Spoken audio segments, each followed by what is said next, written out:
व्यवस्था को लेकर सर आपकी क्या सोच है और छिंदवाड़ा जिले के बारे में क्या सोचते हैं सर आप? छिंदवाड़ा ज़िला अपने आप में काफ़ी खूबसूरत ज़िला है। यहाँ पर जिस तरह की टोपोग्राफी है, जिस तरह का वन आच्छादित क्षेत्र है, बहुत ही खूबसूरत ज़िला है ये ज़रूर है कि छिंदवाड़ा ज़िले जो क्षेत्रफल में है बहुत बड़ा है, काफ़ी विस्तार है इसका। खासतौर से जो अपना सौसर और पांडुना 2 सब डिवीज़न है वो तो पूरा महाराष्ट्र कल्चर को फॉलो करते हैं। और इधर हम लोग अगर जुन्नारदेव और इस साइड आए तो पूरा एकदम बैतूल और आसपास के ज़िलों जैसा कल्चर है यहाँ का। तो यहाँ पर बहुत डाइवर्सिटी देखने को मिलती है। दूसरा, यहाँ पर ख़ासतौर से सबसे अच्छी चीज़ जो मुझे लगती है कि यहाँ के लोग बहुत ही बढ़िया हैं। यहाँ के लोग पीस लविंग लोग हैं, शांतिप्रिय लोग हैं, मिलजुल के रहते हैं। यहाँ पर वैसा कोई सांप्रदायिक माहौल या कोई ऐसा विरोध या ऐसा जो कि जातिगत रूप से भी हो, ऐसा देखने को नहीं मिलता है। इसका पूरा क्रेडिट जाता है यहाँ की जनता को, जो यहाँ पर हर सभी त्यौहार शांतिप्रिय तरीके से भाईचारे से मिलकर मनाते हैं। तो छिंदवाड़ा अपने आप में बहुत यूनिक है। यहाँ पर ख़ासतौर से अगर मैं पुलिस एडमिनिस्ट्रेशन के नज़र से देखूँ तो इसका विस्तार बहुत ज़्यादा है। जैसे अगर किसी भी डायरेक्शन में हम चले जाएँ तो लगभग 100-125 किलोमीटर तक सेम डिस्ट्रिक्ट कंटिन्यू करता है, चाहे वो पांडुरना हो, चाहे इधर हम लोग मटकुली तक चले जाएँ, चाहे इधर हम लोग दमुआ आगे निकल जाएँ, नवेगांव तक चले जाएँ। तो विस्तार बहुत ज़्यादा है। ऐसे में जो अपना पुलिस अमला है, पुलिस बल जो है, उसके साथ में एक अच्छी व्यवस्था बना पाना अपने आप में बहुत बड़ा चैलेंज है। चूँकि बॉर्डर का ज़िला होने के नाते यहाँ पर नागपुर महाराष्ट्र से चीज़ों की तस्करी या फिर इधर एमपी से नागपुर महाराष्ट्र की तरफ तस्करी, चाहे वो गौवंश का हो, चाहे अवैध उत्खनन से जुड़ी चीज़ें हों, इसकी काफ़ी शिकायतें रहती हैं। इनफैक्ट कई बार शिकायतें करते हैं लोग कि जो अवैध कच्ची शराब बनाते हैं लोग, उसका परिवहन नागपुर क्षेत्र में करते हैं, या नागपुर में जो बनाते हैं वो इधर करते हैं, इधर अपना बैतूल साइड बनाते हैं वो लावा खोखरी क्षेत्र में लेके आते हैं, या इधर अपना जो चिरपा माहौल छिलवाना इलाका है, यहाँ पर पिपरिया और आसपास के इलाकों से अवैध शराब की तस्करी या अवैध हथियारों की तस्करी, इसकी शिकायत रहती है। तो छिंदवाड़ा जो इतना बड़ा विस्तार है इसका, उस पर चीज़ों पे अंकुश लगा पाना और जो शांति का एक माहौल यहाँ पर है उसको कायम रख पाना अपने आप में एक बड़ा चैलेंज है। सर छिंदवाड़ा जिले में जो लड़कियों के ऊपर जो घटनाएं होती है सर, तो लड़कियों को आप क्या संदेश देना चाहेंगे और प्रशासन इसको लेकर क्या सेफ्टी बरतता है सर? इसमें जो अपना छिंदवाड़ा है, यहाँ पर बच्चियों और महिलाओं के साथ जो अपराध घटते हैं, ये एक तो इसका कारण है जो मैंने महसूस किया है कि जो ख़ास तौर से आदिवासी बाहुल्य इलाके हैं वहाँ पर इस तरह की घटनाएं रहती हैं जिसमें नाबालिग बच्ची की शादी हो जाती है या फिर नाबालिग बच्ची कहीं बाहर कमाने चली जाती, वहाँ कोई दुष्कर्म कर देता है, गलत काम करता है। तो इस तरह की घटनाएँ ज़्यादा होती हैं। पर्टिकुलरली जो अपना पांडुरना वाला इलाका है वहाँ पर छेड़छाड़ी घटनाओं को लेकर आए दिन शिकायत रहती है। तो इसमें एक तो मेरा बच्चियों से भी आग्रह रहेगा कि हम लोग ऐसा जब भी इंसिडेंट हो, कोई कमेंट पास करे, कोई छेड़छाड़ करे, ऐसा करे, तो उसका मुंह तोड़ जवाब देना चाहिए। मुंह तोड़ जवाब से मतलब मेरा है कि आप तत्काल चाहे डायल 100 का को कॉल करें, 100 नंबर बुला सकते हैं, या फिर आप तुरंत थाने जाके कंप्लेन कर सकते हैं। क्योंकि देखने में जो चीज़ें आती हैं कि कई बार ऐसा होता है कि कॉलेज के पास, स्कूल के पास या पार्क के आसपास या किसी मंदिर के आसपास ऐसे आवारा किस्म के लोग खड़े रहते हैं जो बच्चियां और महिलाएं जब जाती हैं तो कमेंट पास करते हैं, और जो बच्चियां महिलाएं उसको नज़रअंदाज करते हैं जब, तो ऐसे लोगों का मनोबल बढ़ता है। तो मेरा तो मानना है कि सबसे पहले तो हमें नज़रअंदाज नहीं करना चाहिए, तत्काल उसकी शिकायत करनी चाहिए पुलिस थाने पर, ताकि पुलिस उसके खिलाफ कठोर दंडात्मक कार्रवाई कर सके। साथ ही साथ पुलिस का भी एक बहुत बड़ा रोल इसमें है कि पुलिस ऐसे लोकेशंस जो हैं उनको आइडेंटिफाई करके ऐसे समय पर जब इस तरह के आवारा किस्म के लोग खड़े रहते हैं, उन लगातार पेट्रोलिंग हो, पुलिस का प्रेजेंस रहे, पुलिस उनसे रोक टोक पूछताछ करे, तो ज़रूर अंकुश लगेगा। साथ ही साथ एक चीज़ जो हम लोगों ने महसूस किया है कि पिछले 8-10 सालों में समाज के हर स्तर पर नैतिक पतन हुआ है। नैतिक पतन से मेरा मतलब है कि जो एक मोरल अथॉरिटी या मोरल जिम्मेदारी हमारी अपनी है कि घर में जिस तरह हमारी अपनी माताएं बहनें हैं, वैसे ही समाज में कोई भी महिला जो रोड पे चल रही है, मंदिर में है, पार्क में है, वो भी किसी न किसी की माता बहनें हैं। तो हमारा ये दायित्व बनता है कि हम उनको उसी नज़र से देखें। हम जनरली होता क्या है कि नैतिक पतन इस कदर हो चुका है कि सिर्फ पुलिस के बेसिस पर हम लोग चाहें कि ऐसे अपराधों पर अंकुश लगा पाएँ तो संभव नहीं है। क्योंकि आज की डेट में जिस तरह के इंसिडेंट्स हो रहे हैं उससे देखा जाए तो कोई भी जगह ऐसा नहीं जहाँ पर महिलाएं सेफ और सुरक्षित हों। इवन घर में भी देखा हम लोगों ने कई बार, चाहे वो पिताजी हों, चाहे चाचा हों, चाहे भाई हों, ऐसे लोगों के साथ भी महिलाएं दुष्कर्म के शिकार हो रही हैं, जिनके खिलाफ रेप या 376 के आरोप धाराओं में मामले पंजीबद्ध किए जा रहे हैं। ये सब शो करता है कि कहीं ना कहीं हमारे समाज में नैतिक पतन आया है। इससे जूझने के लिए, इससे निपटने के लिए हम सबको सामने आना पड़ेगा। एक तो सबसे पहले ऐसे लोग जो कि ऐसी गतिविधियों में संलिप्त हैं, उनका हर स्तर पर विरोध होना चाहिए, उनके खिलाफ कठोर दंडात्मक कार्रवाई होनी चाहिए। रिसेंटली अभी माननीय मुख्यमंत्री जी ने नया कानून भी बनाया है, जिसमें 12 साल से कम की बच्ची के साथ कोई अगर दुष्कर्म करता है तो उसमें फांसी की सज़ा का प्रावधान है। तो ऐसे चीज़ें, और साथ ही साथ जो सबसे इम्पोर्टेंट रोल अपने पेरेंट्स जो हैं, माता पिता और टीचर्स, उनको प्ले करना होगा। क्योंकि आज की डेट में सबसे बड़ी समस्या ये आ गई है कि माता पिता अपने बच्चों को इतना ज़्यादा लाड़ प्यार देने लगे हैं कि वो उनको रोकना टोकना या उनसे पूछताछ करना ये भी नहीं करते हैं। लोग इस तरह व्यस्त हो गए हैं आज की डेट में, चाहे वो टीवी टेलीविज़न हो या सोशल मीडिया व्हाट्सएप फेसबुक के माध्यम से इतने व्यस्त हो गए हैं कि अपने बच्चों की परवरिश पे या उसकी परवरिश में संस्कार है कि नहीं, इस पर ध्यान नहीं दे रहे हैं। और स्कूल्स भी इतने ज़्यादा कमर्शियल हो गए हैं, इतने ज़्यादा वो व्यावसायिक हो गए हैं कि उनका ध्यान बच्चों की नैतिक शिक्षा बिल्कुल नहीं है।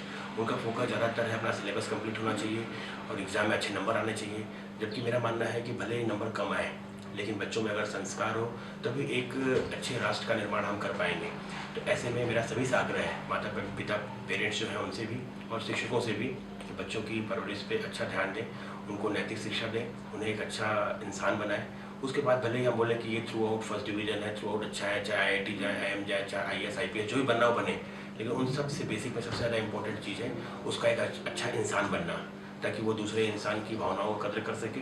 प्लस उसके अंदर वो सेंसिटिविटी, वो संवेदनशीलता होनी चाहिए कि वो दूसरे गरीब व्यक्ति को देखकर उसकी भावनाओं को समझ सके, उसकी मदद के लिए सामने आए। तो ऐसी ज़रूरत है सर। इस मॉडर्न इरा में सर कहीं ना कहीं युवाओं की जो राष्ट्रभक्ति है सर, वो कम होते जा रही है, मुझे ऐसा लगता है सर। तो युवाओं की राष्ट्रभक्ति को बढ़ाने के लिए या उनको प्रेरित करने के लिए सर आप क्या कहना चाहते हैं? ये आपका ऑब्जर्वेशन बिल्कुल सही है। अगर मैं बताऊँ, आज के डेट में देखा जाए तो हमारी लाइफ बहुत फास्ट हो गई है, हम लोग बहुत स्मार्ट होते जा रहे हैं लोग, लेकिन हमारी लोग इतने ज़्यादा टेक्नोलॉजी का यूज कर रहे हैं, इतना स्मार्ट है, चीज़ें इतनी फास्ट हैं, लेकिन फिर भी मैंने ऐसा महसूस किया कहीं ना कहीं हमारे अंदर संस्कारों की कमी आ रही है, हमारे अंदर नैतिकता की कमी आ रही है, हमारे अंदर देशभक्ति की कमी आ रही है। नए जो युवा वर्ग के लोग हैं, इनको अगर हम पूछें कि बताइए खुदीराम बोस कौन थे या फिर भगत सिंह कौन थे, शायद उनको पता ही नहीं है, क्योंकि वो उन चीज़ों से ताल्लुकात नहीं रखते हैं। आज के लोग सिर्फ जो इनकी देशभक्ति है, वो ज़्यादातर लोगों की देशभक्ति सिर्फ फेसबुक व्हाट्सएप पे ही है, वो भी कट पेस्ट है, फॉरवर्ड करके सोचते हैं कि बहुत बार देशभक्ति का काम कर रहे हैं। मेरा मानना है कि हम सभी को इस चीज़ को समझना पड़ेगा कि हम आज जो भी हैं, हम आज जो भी हैं वो इस देश के नाते हैं। हमें जो भी नाम या जो भी पहचान मिला है वो इस देश के नाते है। आप सोचो, अगर आपको इस देश से नाम न मिले, इस देश का पहचान न मिले, आपको कौन पहचानेगा? आपकी स्थिति एक जानवर की तरह होगी, जिस तरह जानवर घूमते फिरते रहते हैं, कोई पूछता भी नहीं कि क्या नाम है, कहाँ के रहने वाले, सिर्फ वैसी स्थिति होगी।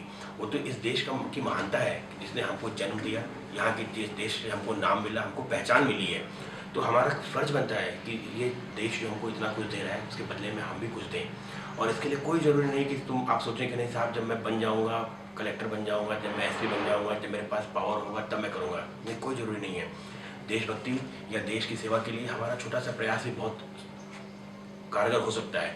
सिंपल हम लोग अगर ये ठान लें कि हम लोग अपने घर को, अपने गांव को, अपने शहर को, अपने ज़िले को साफ सुथरा रखेंगे, कहीं गंदगी नहीं फैलाएंगे, या फिर हम सभी एक जिम्मेदार नागरिक होने के नाते यातायात नियमों का पालन करेंगे, हम सभी हेलमेट लगा के चलेंगे, हम सभी शराब पी के वाहन नहीं चलाएंगे, तेज़ गति से वाहन नहीं चलाएंगे या ओवरलोडिंग करके वाहन नहीं चलाएंगे, इससे ही बहुत बड़ा कंट्रीब्यूशन होगा देश के विकास में। कई बार हम लोग चीज़ों को समझ नहीं पाते हैं। आपकी छोटी सी बेवकूफ़ी, छोटी सी नादानी से सामने वाले की मृत्यु हो जाती है, रोड एक्सीडेंट में मारे जाते हैं। छिंदवाड़ा जिले में ऑलमोस्ट हर दिन मैं देख रहा हूँ कि 2 से 3 लोग रोड एक्सीडेंट में मारे जा रहे हैं। और इसमें चूँकि जो पीड़ित व्यक्ति है वो रोड एक्सीडेंट में ख़त्म हो जा रहा है, इसलिए ज़्यादा चीज़ें लोग उससे कनेक्ट नहीं कर पा रहे हैं। लेकिन कई बार देखा जाए तो जो लोग मर रहे हैं, हो सकता है कि भविष्य में चल के वो बड़ा कोई अधिकारी बनता, बड़ा कोई नेता बनता, बड़ा कुछ देश के लिए कर सकता, लेकिन सिंपल सामने वाले की गलती से, बेवकूफ़ी से या स्वयं की गलती से रोड एक्सीडेंट में मृत्यु का शिकार हो गया।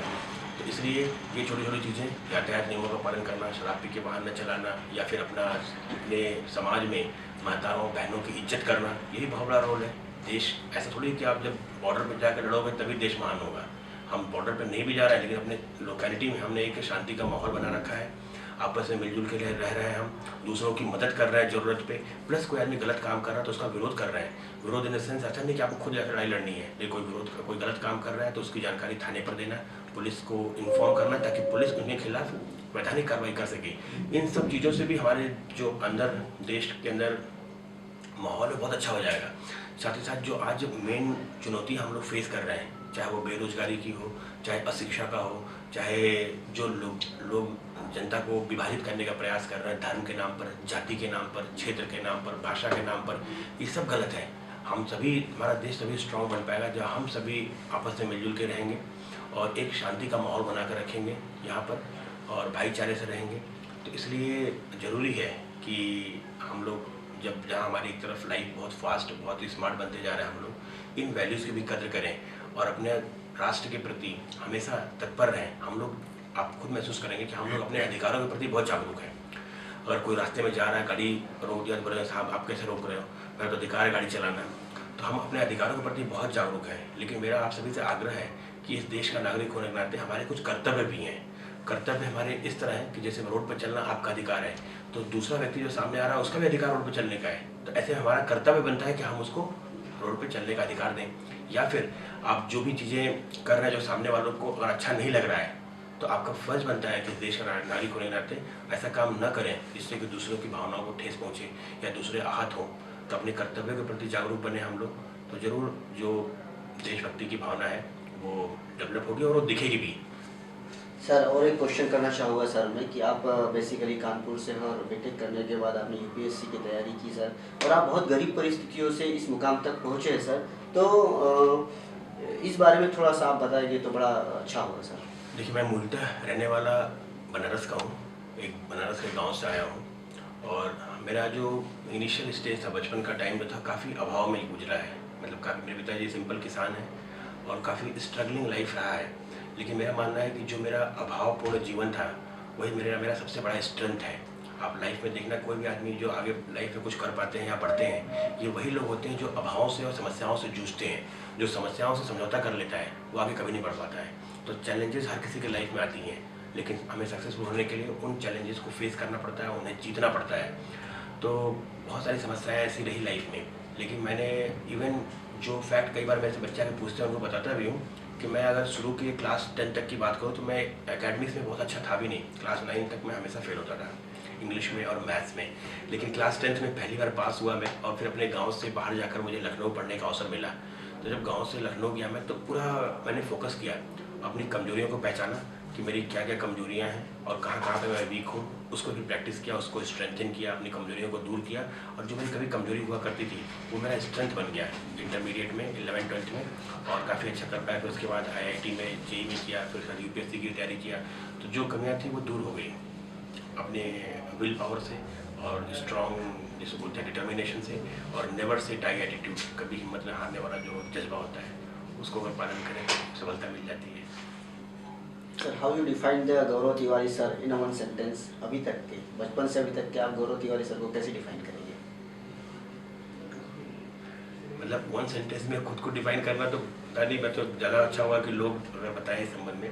लेकिन जो मेरा अपना स्ट्रेंथ जो मानता हूँ, चाहे मेरे जो एथिकल मोरल वैल्यूज़ हैं, चाहे जो भी मैंने जीवन में उद्देश्य लेके सेवा भाव से निकला हूँ, चाहे वो ईमानदारी से ड्यूटी करने का हो, चाहे संवेदनशीलता से जनता की सेवा करने का हो, तो यही चीज़ें हैं जो मेरी स्ट्रेंथ है, जिसके बदौलत मैं जनता की सेवा कर पाता हूँ और मैं लाइफ में अभी तक एग्जिस्ट कर रहा हूँ। ठीक है sir, last question sir, Sausar के युवाओं के लिए आपका कोई संदेश?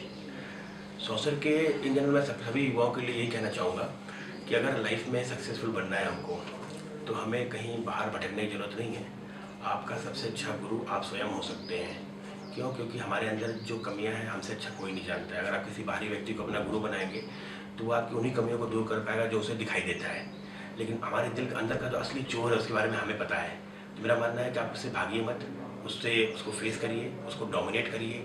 और कोई व्यक्ति ऐसा नहीं जो कह दे कि साहब कौन सा काम सही है कौन सा गलत, मुझे पता नहीं है। हर आदमी को कोई गलत काम करने जाओ तो अंदर से आवाज़ आती है कि काम गलत है, हमें उसको आवाज़ को सुनना चाहिए और कोई गलत काम नहीं करना चाहिए।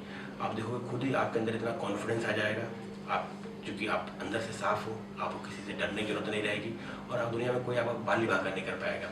तो अपना गुरु स्वयं को बनाएं और जो भी आपके अंदर बुराइयाँ हैं उनको दूर करें, तो आप स्वतः एक अच्छे इंसान और सक्सेसफुल इंसान बन जाएंगे लाइफ में। हम लोगों ने जो आयोजन किया है सर देशभक्ति गीतों का ऑर्केस्ट्रा और मेगा जनरल नॉलेज कंपटीशन, और उसका लोगो भी हमने रखा है सर एक थीम पर, बेटी बचाओ और स्वच्छ भारत। तो आप इसको लेके क्या कहना चाहते हैं सर? ये दोनों ही थीम जो आपका बेटी बचाओ और स्वच्छ भारत का है ना, ये बहुत रेलिवेंट थीम है।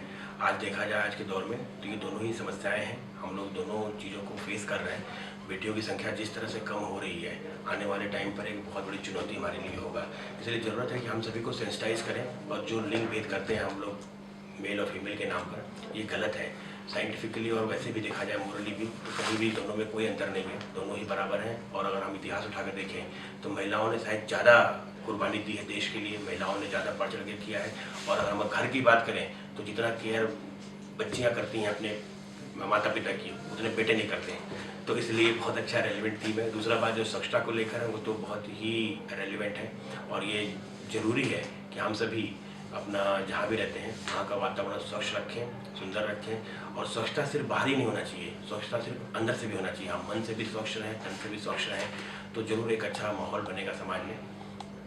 और जो आप लोगों ने ये जनरल नॉलेज और इन सब चीज़ों को लेकर कंपटीशन ऑर्गेनाइज़ किया है, इसके लिए सबसे पहले तो मैं आप सभी को बधाई देना चाहूँगा कि आपने सौंसर की जनता के लिए ऐसा प्लेटफॉर्म उपलब्ध कराया जहाँ उन्होंने अपनी प्रतिभा का प्रदर्शन किया है। एक अच्छा अवसर था जहाँ उन्होंने अपनी प्रतिभा को दिखाया है।